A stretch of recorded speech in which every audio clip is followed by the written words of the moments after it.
வாழ்க்கைக்கு சம்பந்தப்பட்ட சொல்லக்கூடிய கிரகம், தன்னுடைய வீரியத்தை குறிக்கக்கூடிய கிரகம், போர்ஸ் அதான் அதோட வேகத்தை குறிக்கக்கூடிய கிரகம், ஒவ்வொருத்தரும் செயல்பாடுல அவர்களுடைய தன்மையை அறிந்து கொள்ளக்கூடிய கிரகம் செவ்வாய் பகவான்.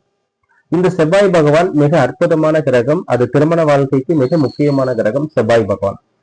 இந்த செவ்வாய் நம் முன்னோர்கள் பிற்காலத்தில் ஜோதிட சாஸ்திரத்தில் ஒரு குறிப்பிட்ட இடத்தில் இருந்தால் அது சிறு பாதிப்பை கொடுக்கும் என்று நம் முன்னோர்கள் குறித்து வைத்திருக்கிறார்கள். பொதுவா லக்னத்தை தொட்டு 2, 4, 7, 8, 12 இருந்தால் அது பாதிப்பை கொடுக்கும் அப்படின்னு சொல்லியிருக்கிறார்கள். ஆனால் இன்று அது தோஷம் என்று சொல்லி மிகப்பெரிய ஒரு மாற்றத்தை ஏற்படுத்தியிருக்கிறது. பொதுவா செவ்வாய் பகவான் 2, 4, 7, 8, 12 இருந்தால் அது தோஷம் என்பது முழுமையாக எடுத்துக்கொள்ள கூடாது.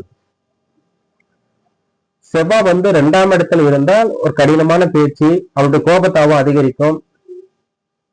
அதே போல் அவருடைய வருமானத்துல ரெட்டிப்பாகும், அதே மாதிரி பலகீனமும் இருக்கும்.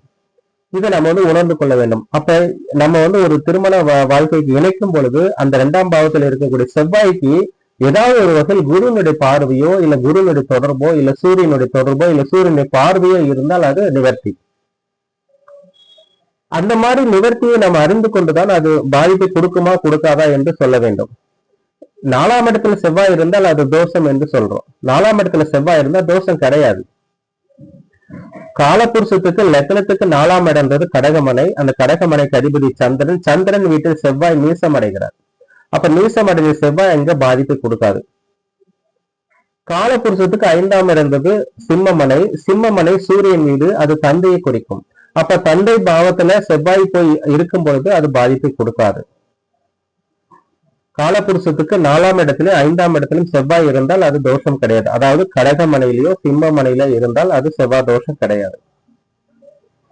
பொதுவா நம் முன்னோர்கள் பல்வேறு விதிவிலக்குகள் சொல்லி வச்சிருக்கிறாங்க. அது என்னன்னு பாத்தீங்கன்னா, செவ்வாய் பகவான் பொதுவா மேசத்திலேயோ கடகத்திலேயோ சிம்ம மனையிலையோ விருச்சக மனையிலையோ தனுசு மனையிலையோ மகர மனையிலையோ மீன மனையிலையோ செவ்வாய் பகவான் இருந்தால் அது தோஷம் கிடையாது என்று நம் முன்னோர்கள் குறித்து வைத்திருக்கிறார்கள்.